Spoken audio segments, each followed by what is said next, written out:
Hello and welcome back to Sheaff Math.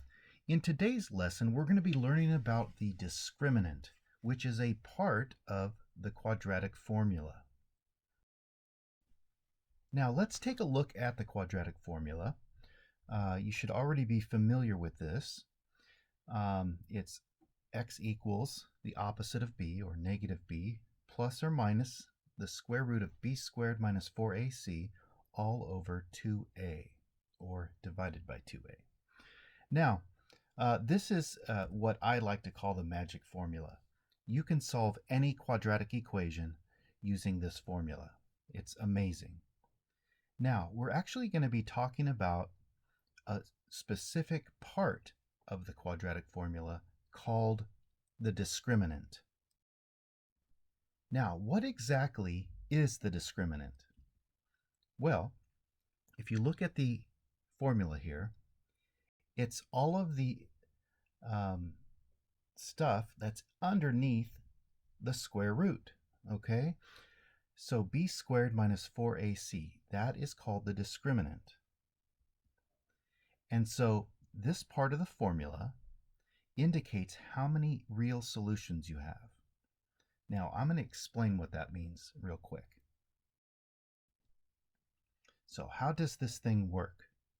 So whatever number you end up getting in the radical, it will determine how many real solutions you have. So let me show you what it looks like graphically. So we have this xy graph. And so let's say when you evaluated your numbers underneath the radical, you ended up getting a positive number. That would mean that you would have a pretty standard parabola that has two solutions, or two x-intercepts. So this parabola travels twice through the x-axis. Now, by the way, we call that two real solutions. Suppose that you ended up with a 0 underneath there. Well, what you'll find out after you work out the problem, that you're going to wind up with one solution. Now, what does that look like? Well, the parabola actually starts on the x-axis, so it only travels once through there. So there is only one solution to it. And so that is one real solution if your 0 is under the radical. Now, what if you work this out and you end up with a negative?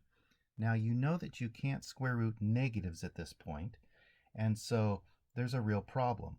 But what does that really mean graphically? Well, it means that your parabola is not traveling through the x-axis, so it's probably above it, going in the positive direction, or it's going below it, down backwards the other way.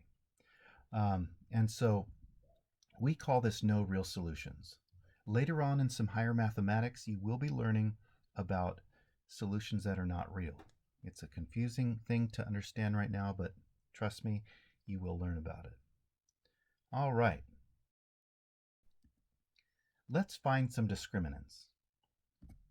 So we're given this quadratic equation, and every time we are dealing with this in the quadratic formula, we always identify the a, b, and c. So the coefficient of x squared is the a equals 3. The number that's the coefficient of x is the b, and then that constant there at the end is equal to 5 here. Okay?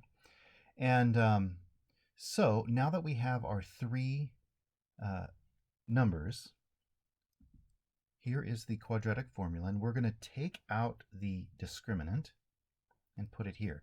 And we're going to substitute the appropriate numbers into the appropriate letters. So I put 8 in for B, 3 in for A, and 5 in for C. And so now I'm going to evaluate it. So 8 squared is 64. 4 times 3 times 5 is 60. And so it's 64 minus 60, which comes out to 4. Now, this is a positive number. Therefore, you are going to have two real solutions. So this parabola travels through the x-intercept twice. Now let's take a look at this one. We always identify the a, b, and c first. A is 25, B is 10, and C is 1. So from our quadratic formula, we want to find the discriminant, so we take that out, and we substitute our appropriate numbers there, and so we get 10 for B, 10 squared, and then 25 for A and 1 for C. And when we evaluate this, we get 100 minus 100, which makes 0. So this is one of those parabolas that starts at the x-intercept, or the x-axis. And so this only has one real solution. Only one point is it going through the x-axis. Okay? Now our third one, again we identify the a, b, and c. A is 7, B is 4, and C is 3. So we take our discriminant out of our quadratic formula, substitute the appropriate numbers, 4 for B, 7 for A, and 3 for C. We evaluate this, 16 minus 84, and I'm sure you know where this is heading. This is negative 68, and if you have a negative underneath that radical, a discriminant, that means that there are no real solutions. This does not travel through the x-axis at all. So that is your answer to this. And so those are the three different results you can get from the discriminant. And you just learned how to find it. So I hope this helped. I encourage you to rewatch it if you didn't quite grasp it. Thank you for watching, and we'll see you next time.